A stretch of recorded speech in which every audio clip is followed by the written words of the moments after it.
Tengo el gran gusto de saludar al querido Artemio López. Artemio, muy buenos días. ¿Qué tal, Jorge? ¿Cómo va? Después de tanto lidiar por el desencuentro. Sí. Quiero pedir disculpas, tendría que haber salido el viernes, pero la verdad que se me complicó y bueno, acá estamos, quizá con el tema ya un poco fuera de la agenda habitual, pero estamos acá para No, por favor. cerrar. Es un gustazo, Artemio, porque bueno, mejor así, más días para escuchar con la reflexión de, para mí, uno de los hombres que más ha llevado el tema, y cuando pocos lo hablaban, en los 90, por ejemplo, el tema social, socioeconómico, que lo maneja como nadie. Bueno, tu evaluación de todo esto que está pasando con la pobreza y la indigencia, Artemio. Bueno, obviamente las cifras que disponemos de pobreza, indigencia y las que se discutieron la semana pasada provienen del Observatorio Social de la UCA, sobre la cual ya se ha reflexionado mucho. Yo particularmente no creo que sea una muestra demasiado representativa de lo que ocurre a nivel pobreza en Argentina hoy. El 33.6% que mide la UCA, a mi juicio, corresponde a una muestra que no permite afirmar que los niveles de pobreza sean efectivamente eso. Yo siempre mantuve esa posición, no la voy a cambiar. La UCA informó que en 2015 existían casi 27 puntos de pobreza, 27.5.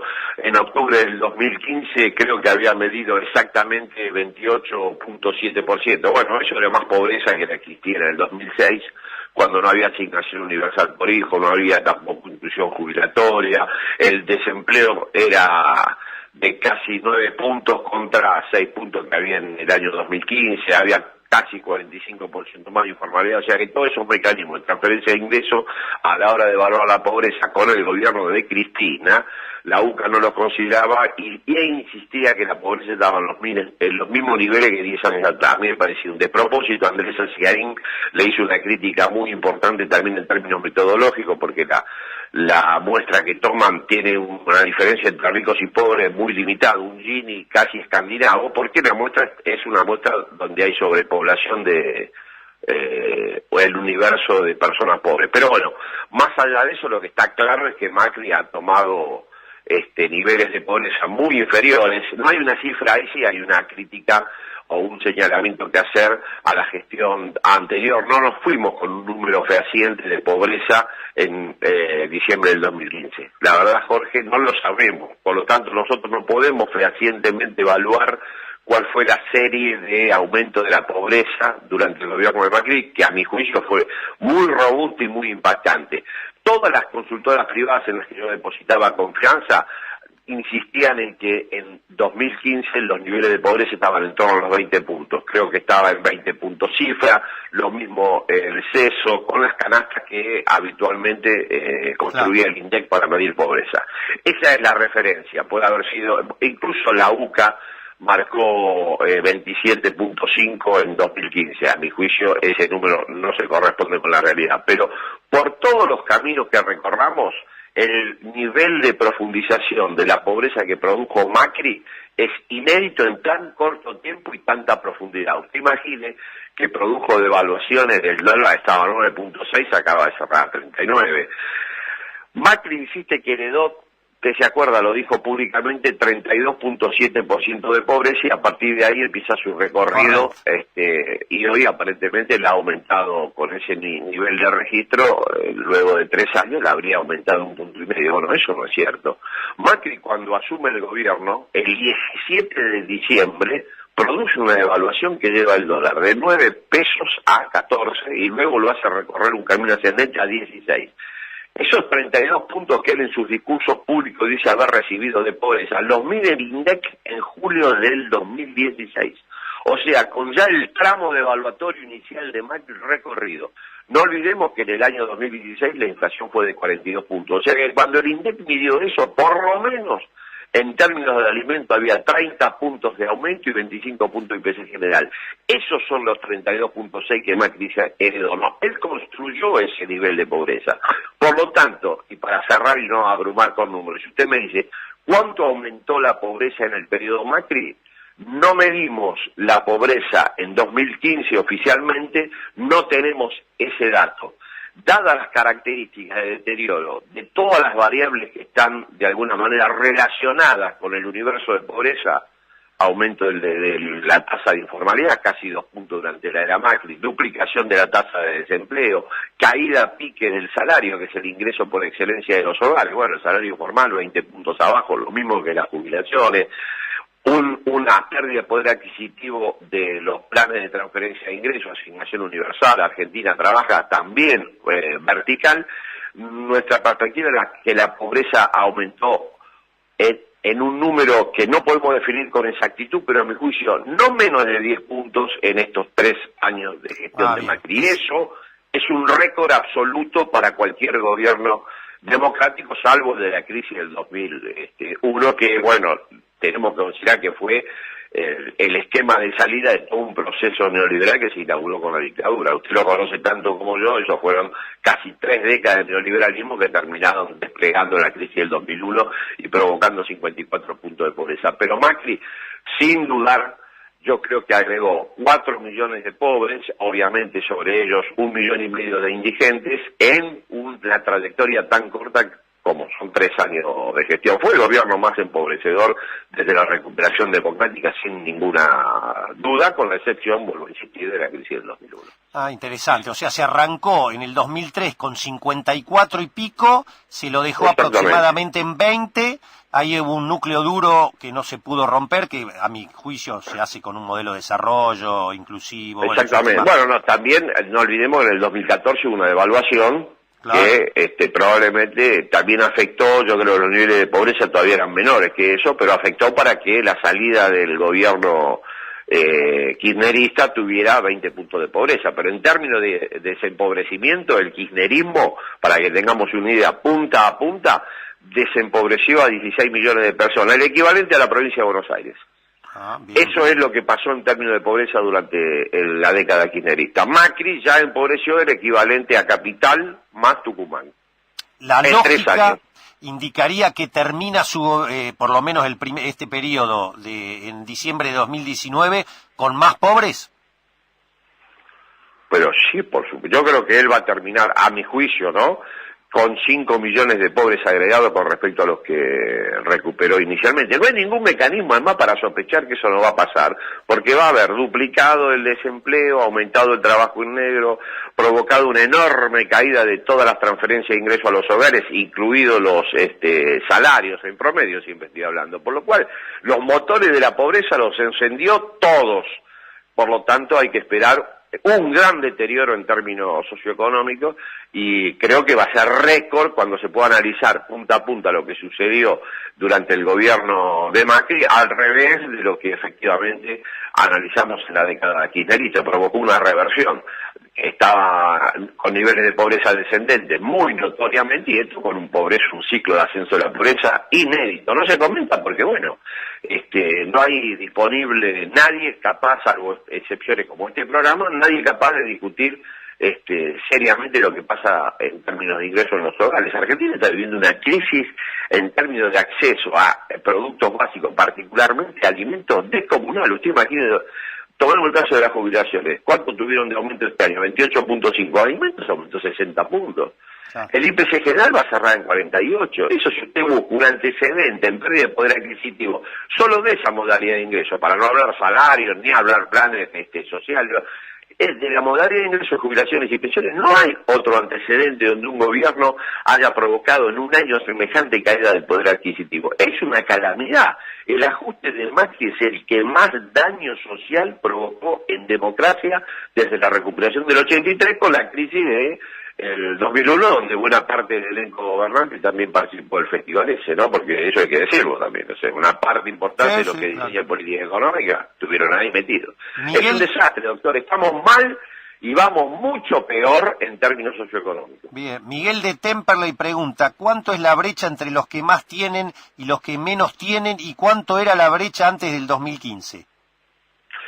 Bueno, eso es otra, porque cambiaron luego, la medición era primero por perceptor individual y ahora es por familia, pero mi percepción es que de 22 veces, que cuando se retira Cristina del gobierno, lo que era una brecha descendente, porque la recibió casi en 35 puntos con De la Rúa, hoy estamos en 28 veces y empeorando. La distribución del ingreso en Argentina también es otra variable que es calamitosa, el Gini se deteriora de una manera acelerada, hoy estamos por lo menos con un Gini de 0,48, está deteriorándose notablemente con respecto a los niveles iniciales, o sea, el nivel de concentración del ingreso, el proceso económico, bueno, usted lo analiza mejor que yo, es hiperconcentrado. ¿Cuáles son los sectores que ganaron acá? 3, 4, Claro. El sector financiero, los bancos, un grupo pequeño de agroexportadores, y las energéticas, y algunas energéticas, porque ahora también... que son transferencias colosales, pero en eso no mueve es a menos del 10% de creación de empleo contra comercio, construcción, industria, que usted eso lo sabe perfectamente, son los básicamente mano de obra intensiva, ¿no? Bueno, y el impacto que está teniendo esta política sobre los grandes dadores de empleo, que son las pequeñas y medianas empresas. O sea que en términos distributivos, en términos de empobrecimiento y en términos de indigencia, el valor de los alimentos en Argentina es un gran problema. Ellos han descuidado el valor de la canasta básica alimentaria, del conjunto de alimentos, pero en particular la evolución de la canasta básica. En eso el señalamiento de Moreno fue correcto. No se vio nunca. Mire que en 2001, obviamente fue una calamidad, pero este precio de alimentos no había. Este precio de tarifa no había. El tema de alimentos en Argentina es gravísimo, gravísimo. Sí, claro. ¿Cuánto era el Gini entonces en el gobierno anterior y cuánto el Gini ahora? ¿Así queda claro? 0,40, ahora le cito de memoria, cuando se retiró Cristina era un 0,41, ¿puede ser? 0,42, porque después de la devaluación se modificó un poquito, sí. Pero se fue en términos de Gini se fue en 0,42, hoy está cerca del 0,46. Eso la gente no lo entiende, pero lo que no tiene por qué, no es tampoco algo que haya que discutir, pero lo que tiene que saber es que en términos de distribución del ingreso se tiene que asociar para observar cómo evoluciona esa variable con el nivel de ingreso y el poder adquisitivo del salario en el hogar. Esa es la clave para analizar qué pasa con el proceso socioeconómico. Yo estoy peor o mejor, puedo acceder a menor o mayor cantidad de bienes. Es descomunal. La pérdida de poder adquisitivo de todos los hogares, sea la modalidad de ingreso que fuere, salvo estas excepciones que usted bien marcaba, de estos grupos muy pequeños, el resto de la sociedad argentina vive una situación de recesión increíble y todos los indicadores sociales están muy deteriorados. El trabajo informal, Macri ha hecho crecer 2 puntos del trabajo informal. Eso no se logra de manera, así como muy difícil, una vez que usted estableció un piso de 32 puntos de informalidad, muy difícil hacerla seguir descendiendo, no es tan fácil, hay que provocar mucho deterioro para que se dispare de esta manera la tasa de informalidad laboral. Y no la tienen más alta, porque lo encubren bajo la forma de monotributo, que si informaran lo que pasa en el mercado de trabajo formal y el cambio de trabajadores formales hacia la forma de monotributo informalidad, nos daríamos cuenta de que han hecho nuevamente otro desquicio en términos de informalidad, como es habitual en el liberalismo, porque cuando se murió Perón había 12 puntos de informalidad. Cuando recibió Néstor el gobierno, después de toda la fiesta neoliberal de casi 3 décadas, esos 12 puntos se habían transformado en 50.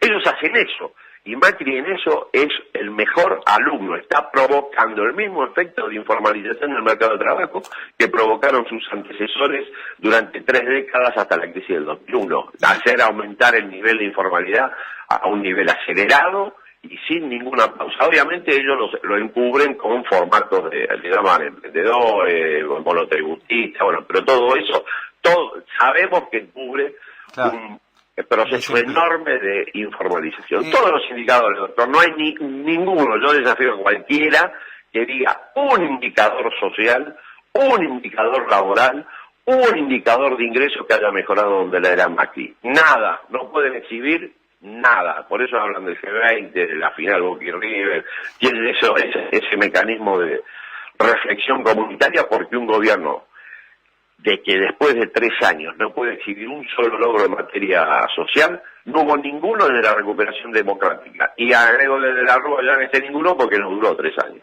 Claro. Ahora, una pregunta. Usted produjo un revuelo importante hace un año cuando hablamos, a propósito de lo que usted denomina esta especie de blindaje, todo esto que tiene este gobierno, que incluso sigue sosteniendo, por lo menos dicen las encuestas, un nivel de voto realmente asombroso para Sí. una... Bueno, ayer La Nación dijo que aumentó. Sí, tal cual. ¿Lo vio? Ayer sí, Cada vez que- era todo el festival de que el gobierno viene para arriba de nuevo. Cada punto de pobreza son 10 puntos más de imagen positiva para Macri, que aumenta, ¿eh? Pero bueno, son llamémosle blindaje para no herir susceptibilidades. Bueno, a propósito, usted dijo hace un año, y realmente llamó mucho la atención y tuvo mucha repercusión lo que usted dijo en este programa, dijo que el nivel de discurso estaba elaborado para una edad de 8 años. ¿Lo puede ampliar eso? Sí, 9. De 9, perdón. Sí.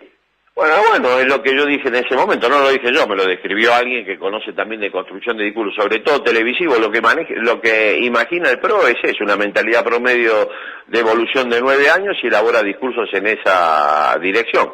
Usted ve que son discursos bastante sencillos, con una complejidad muy limitada, de ninguna manera reflexiona como... Yo no digo que esté mal, digo lo que hacen No, está normalmente. claro, sí, pero interesante... Y el interlocutor que imaginan es ese, como lo imagina normalmente todo el aparato televisivo. En época de Romay me comentaban, el espectador promedio, Romay, para que sepan los más jóvenes, fue una especie de referente televisivo de la década de los 60, 70 y 80.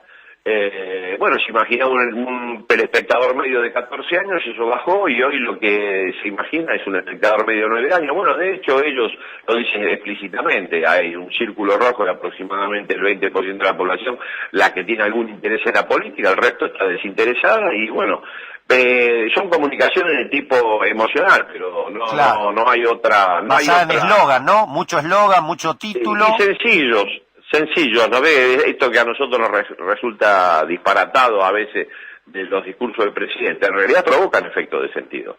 No me cabe ninguna de... Bueno, y después tienen todo el aparato dispositivo atrás que narra el kirchnerismo como si fuera una historia de terror. Sí, aparte, una cosa, Artemio, que llama la atención a propósito de lo que usted dice, es cómo ya han superado un nivel, lo leía en un psiquiatra, un psicoanalista el otro día, que viene de Estados Unidos eso, ya te mienten en la cara, y no solo te mienten, sino que no importa que se sepa. O sea, te dice, la inflación está bajando, te dice, por ejemplo. Claro, sí. Es algo que... Y no le importa la refutación. Bueno, pero por supuesto, yo creo que ese mecanismo que lo han transitado anteriores gobiernos muchas veces, me acuerdo, los neoliberales todos estamos mal pero vamos bien, o sea, y en función del vivir bien inventaban una realidad que no existía.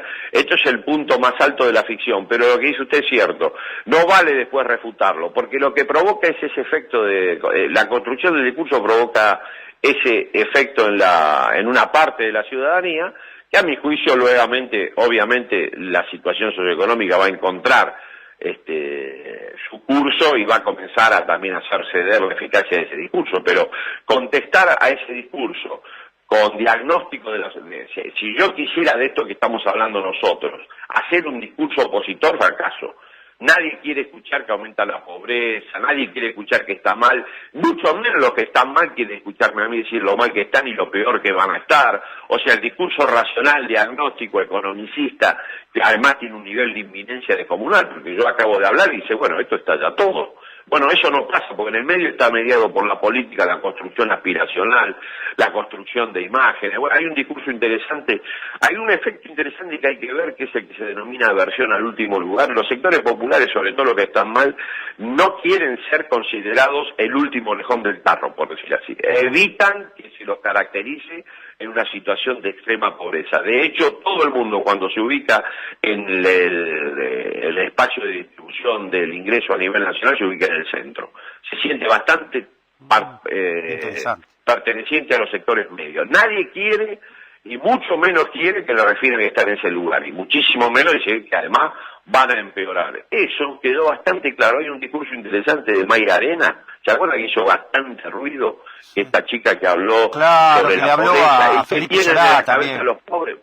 Yo creo que hay que seguir ese discurso, porque ella refiere este fenómeno de por qué se apartan de la estigmatización que significa ubicarlos en el lugar del pobre, señalar que están mal y que su único destino es permanecer en la pobreza. Y hablo de, entre otros temas más dramáticos, ¿no? Aparte de los niños, que normalmente los hogares pobres tienen muchos niños, pero se refiere a un tema que yo quiero tocar acá porque me pareció muy interesante, y es el tema de las zapatillas. Veo que la clase media urbana estigmatiza y señala mucho, fíjense, estas pobres y las zapatillas que tienen. Bueno, eso es la forma de materializar la aversión al último lugar. Es el momento en que dicen, yo también puedo tener estas zapatillas, yo no estoy en el lugar que tu discurso me asigna. Eso lo capta muy bien el macrismo. La cuestión aspiracional lo toma muy bien y obviamente lo despliega para sostener un proyecto. Qué interesante.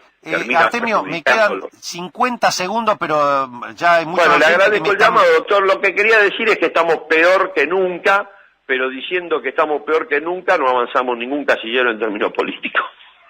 Claro, a eso iba. Hay oyentes que me están pidiendo que usted defina qué va a pasar el año que viene en 30 segundos, qué puede pasar el año que viene en las elecciones. En 30 segundos hay dos figuras prominentes, un poco por lo que usted señalaba, que a pesar de la figura de Macri tiene en nivel volumen electoral en torno a los 30 puntos, depende de la encuesta, pero todos coinciden que hay un tercio electoral que acompaña, y la otra es Cristina Kirchner, que tiene, bueno, hizo una elección de 38 puntos en provincia, es la media provincial, acabamos de medir en Neuquén, tiene 35 puntos, Macri tiene 32, son las dos figuras que van a terminar hoy, si fueran hoy, hay balotaje, y las dos figuras que ingresan al balotaje son Cristina Kirchner y Mauricio Macri. No hay ningún reemplazo para Cristina, no hay ningún reemplazo para Mauricio Macri, son las dos figuras que van diseñando el escenario electoral para el 2019 y veremos. Bueno, estamos en un país donde hay novedades todos los días, pero es muy difícil, son estas dos figuras que están ya muy instaladas en el 2015, no ha cambiado nada el escenario en esa dimensión, y lo que hay que ver es qué tipo de alianza, qué tipo de unidad construye en torno a su figura Cristina, con la centralidad obviamente de la expresidenta, y qué tipo de alianza acompaña a Mauricio Macri con la centralidad del actual presidente. Esa es la cuestión a elucidar. Veremos, los desdoblamientos provinciales dan otra dinámica, pero en términos nacionales las dos figuras que van a modelar el universo electoral del 2019, no me cabe duda, van a ser Cristina Kirchner y Mauricio Macri. Chance de cambiar la oposición política, el signo del país tiene, porque evidentemente en el margen el efecto que ha provocado las políticas de Macri sobre su propio electorado fue contundente. Eso va a tener efectos también electorales, sí, no sabemos cuánto, seguramente lo va a tener, pero bueno, el escenario es eso, Macri o Cristina. Bien, clarísimo. ¿Dónde se lo puede seguir, Artemio? Pregunta un oyente. Tumblr es el blog, que yo escribo todos los días ahí desde hace 15 años. Va a cumplir 15 años el blog el año que viene. Sí, lo sé. Y después, bueno, en programas como este, que son excepcionales, que nos permiten señalar algunas cosas. Pero, y si no, bueno, hay un montón de información, hay muchos colegas ahora, Radio Cooperativa.